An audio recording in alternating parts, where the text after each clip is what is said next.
नरेश मीणा ने कहा कि कांग्रेस के कुछ लोग हैं जो सचिन पायलट की राजनीतिक हत्या करना चाहते हैं। नरेश मीणा ने यह भी कहा कि मुरारीलाल मीणा अपनी बेटी निहारिका मीणा को दौसा से चुनाव लड़वा रहे थे, लेकिन मेरी दावेदारी ठोकने के बाद डीसी बैरवा का भला हो गया।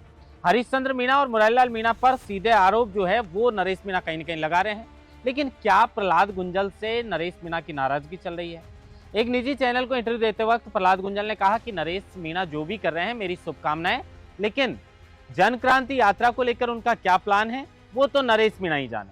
प्रहलाद गुंजल वो शख्स हैं, वो शख्सियत हैं जिन्होंने नरेश मीणा जब जेल के अंदर बंद थे तो सबसे ज्यादा नरेश मीणा को लेकर आवाज अगर किसी ने बुलंद की तो वो कांग्रेस के नेता प्रहलाद गुंजल थे। प्रहलाद गुंजल ने कहा कि मैंने अपनी पार्टी लाइन से ऊपर जाकर नरेश मीणा को जेल से छुड़वाने के लिए बार बार प्रयास किए।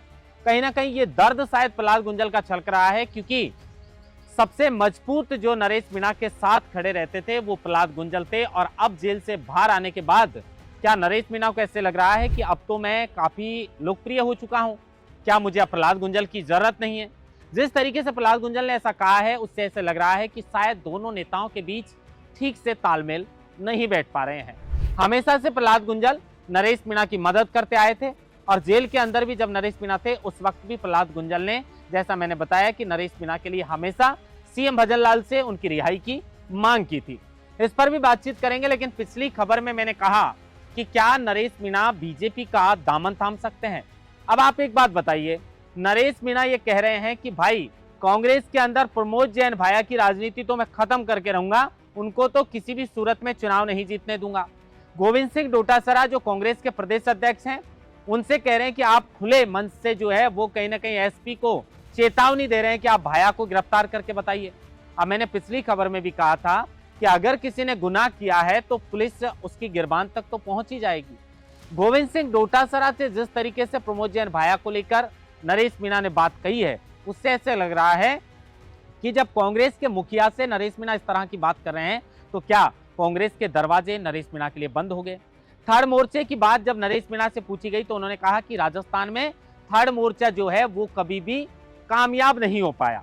अब कांग्रेस के प्रदेश अध्यक्ष को वो साफ तौर पर चुनौती दे रहे हैं प्रमोद जैन भाया के मामले में। थर्ड मोर्चे को वो कह रहे हैं कि हमेशा जो है वो असफल रहा है। तो अब सीएम भजनलाल की लगातार वो तारीफ कर रहे हैं, तो क्या बीजेपी पार्टी अंता से होने वाले विधानसभा चुनाव में नरेश मीणा को टिकट दे सकती है? या कांग्रेस अगर किसी नए चेहरे पर दांव खेलेगी तो क्या नरेश मीणा को टिकट दे सकती है? लेकिन प्रमोद जैन भाया जिन्होंने 5 करोड़ रुपए कांग्रेस कार्यालय के लिए दिए हैं, तो क्या कांग्रेस पार्टी उनका टिकट काट सकती है? 21 से जो जन क्रांति यात्रा झालावाड़ से शुरू करने वाले हैं उसको लेकर क्या प्लान है? मुरारीलाल मीणा और हरीश मीणा को लेकर नरेश मीणा क्या कह रहे हैं और आगे नरेश मीणा का क्या कुछ प्लान है, विस्तार से आज इस खबर के अंदर चर्चा करेंगे। नमस्कार, आप देख रहे हैं लोकमत हिंदी और मैं हूं आपके साथ महेंद्र मासूटा। इस टाइम राजस्थान की राजनीति में अगर सबसे ज्यादा कोई चमकता हुआ चेहरा है जिसकी सबसे ज्यादा चर्चा है तो वो युवा नेता नरेश मीणा है। विपक्ष की अगर बात करें तो विपक्ष की भूमिका अदा करते हुए आरएलपी के सुप्रीमो हनुमान बेनीवाल नजर आते हैं। ऐसे लग रहा है कि राजस्थान में कांग्रेस शायद गायब सी हो गई, क्योंकि चाहे सब इंस्पेक्टर भर्ती का मुद्दा आप देख लीजिए, चाहे बाकी तमाम मुद्दों को लेकर हनुमान बेनीवाल जो है वो कहीं ना कहीं झंडा गाड़ कर बैठे हैं, और ऐसा लग रहा है कि राजस्थान में विपक्ष की भूमिका अब अकेले हनुमान बेनीवाल अदा कर रहे हैं। हनुमान बेनीवाल पर भी चर्चा करेंगे, क्योंकि हनुमान बेनीवाल ने भी सरकार की नाकों में दम कर रखी है। हमेशा वो चाहते हैं कि सब इंस्पेक्टर भर्ती को रद्द किया जाए, क्योंकि बड़े स्तर पर इस भर्ती के अंदर धांधली हुई है। लेकिन नरेश मीणा इस वक्त किसी को पूछ नहीं रहे। प्रहलाद गुंजल का मैंने एक इंटरव्यू सुना तो उन्होंने कहा कि नरेश मीणा के साथ मेरी शुभकामनाएं हैं, वो जो भी करना चाहते हैं। लेकिन जब पत्रकार ने उनसे पूछा कि 21 को जन क्रांति यात्रा का आगाज उन्होंने किया है हाड़ौती की धरती से, तो प्रहलाद गुंजल ने कहा कि मुझे इसके बारे में जानकारी नहीं है, ये तो नरेश मीणा ही अच्छी तरह बता पाएंगे। मैंने पहले भी कहा था कि प्रहलाद गुंजल एक ऐसी शख्सियत है जो हमेशा अपनी पार्टी लाइन से ऊपर जाकर उन्होंने नरेश मीणा का साथ दिया है। नरेश मीणा की जो लंबी ये लड़ाई लड़ी गई उसमें बड़ा योगदान प्रहलाद गुंजल का भी था। चाहे वो सवाई माधोपुर हो, चाहे नगरकोट की महापंचायत, हमेशा प्रहलाद गुंजल ने जो भी धाड़ भरी, जो भी हुंकार भरी, वो नरेश मीणा की जमानत के लिए भरी। नरेश मीणा के साथ प्रहलाद गुंजल कदम से कदम मिलाकर खड़े थे। लेकिन अब ऐसे मुझे लग रहा है कि जेल से आने के बाद शायद नरेश मीणा बाकी नेताओं को पूछ नहीं रहे। हालांकि वो हर खबर के अंदर जो है वो प्रहलाद गुंजल का नाम जरूर लेते हैं कि उन्होंने मेरा साथ दिया है, लेकिन शायद उन्होंने सलाह मशूरा प्रहलाद गुंजल से नहीं की, और जिस तरह से प्रहलाद गुंजल बात कर रहे हैं तो ऐसा लग रहा है, हम भी ये चाहते हैं दोनों जो नेता हैं उनके तालमेल ठीक से बैठे। लेकिन नरेश मीणा ये भी कह रहे हैं कि सचिन पायलट की राजनीति कांग्रेस वाले खत्म करना चाहते हैं। कौन कांग्रेस के नेता हैं जो खत्म करना चाहते हैं?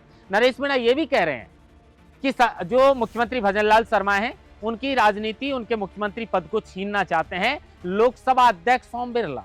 अब क्या सचमुच लोकसभा अध्यक्ष ओम बिरला मुख्यमंत्री की गद्दी हासिल करने के लिए कोई चाल चल रहे हैं? पूर्व मुख्यमंत्री अशोक गहलोत ने भी कुछ दिन पहले ये कहा था जोधपुर से कि कुछ लोग हैं बीजेपी के जो दिल्ली से लेकर जयपुर तक मुख्यमंत्री भजनलाल शर्मा को उनकी गद्दी से हटाने के लिए षड्यंत्र रच रहे हैं।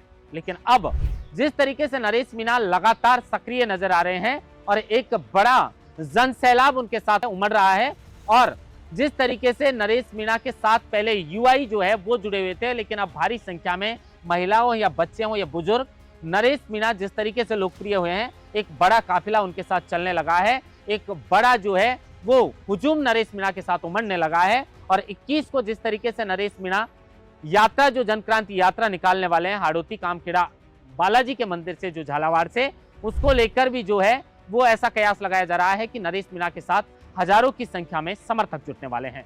नरेश मीणा की रडार पर सबसे पहले अगर कोई कांग्रेस का नेता आता है तो वो है मुरारीलाल मीणा और हरीशचंद्र मीणा। हरीशचंद्र मीणा टोंक सवाई माधोपुर से सांसद हैं। हरीशचंद्र मीणा ने ही नरेश मीणा का टिकट कटवाया था, इस तरह के आरोप लग रहे हैं। मुरारीलाल मीणा अपनी बेटी निहारिका के बारे में सोचते हैं और वो दौसा से उपचुनाव के अंदर उन्हीं को मैदान में उतारते, लेकिन नरेश मीणा वहां से दावेदारी ठोकते, इसलिए डीसी बैरवा का भला हो गया। डीसी बैरवा को तो नरेश मीणा का धन्यवाद करना चाहिए, ये बात नरेश मीणा कह रहे हैं। लेकिन अब सवाल ये खड़ा होता है कि अंता में कभी भी उपचुनाव का आगाज हो सकता है, चुनाव आयोग तारीखों का ऐलान कर सकता है, तो क्या नरेश मीणा अंता से चुनाव लड़ेंगे? नरेश मीणा ने एक बड़ा दावा किया है कि चाहे मैं अंता से चुनाव लड़ूं या नहीं लड़ूं, ये मेरे समर्थक जो हैं वो कहेंगे, उस पर मैं फैसला लूंगा। लेकिन इतना तो तय है कि प्रमोद जैन भाया, जिन्होंने कांग्रेस कार्यालय के लिए 5 करोड़ रुपए दिए और इसी की वजह से कांग्रेस में उनकी राजनीति बची हुई है, उनकी राजनीति मैं खत्म कर दूंगा और भाया को तो मैं चुनाव किसी भी सूरत में जीतने नहीं दूंगा। चाहे अंता से माली का बेटा विधायक बन जाए, चाहे अंता से मीणा का बेटा विधायक बन जाए, लेकिन किसी भी सूरत में प्रमोद जैन भाया को वहां से नहीं जीतने दूंगा। अब इस बात से ऐसे लग रहा है कि नरेश मीणा भी यहां से ताल ठोकेंगे, लेकिन किस पार्टी से? क्या कांग्रेस उन्हें टिकट देगी, क्या बीजेपी उन्हें टिकट देगी, या वो थर्ड मोर्चे से चुनाव लड़ेंगे? अब जिस तरह की बात वो कर रहे हैं कि थर्ड मोर्चा राजस्थान में कभी कामयाब नहीं हो पाया, कांग्रेस के प्रदेश अध्यक्ष को खुली चेतावनी दे रहे हैं प्रमोद जैन भाया के मामले में, और मुख्यमंत्री की वो जेल से आने के बाद जमकर तारीफ कर रहे हैं। तो अब राजनीतिक गलियारों में इस तरह की चर्चा जोरों पर है कि नरेश मीणा भारतीय जनता पार्टी का दामन थाम सकते हैं। कल से जनक्रांति यात्रा की शुरुआत है, इसको लेकर और भी जो अंदर की खबर है वो सामने आ जाएंगी कि नरेश मीणा का रुख आखिर किस पार्टी की ओर है, कहां से नरेश मीणा को टिकट मिल सकता है, या फिर तीसरी बार विधायक के चुनाव के लिए नरेश मीणा निर्दलीय ताल ठोकने वाले हैं। महेंद्र मास्टर, लोकमत हिंदी, जयपुर।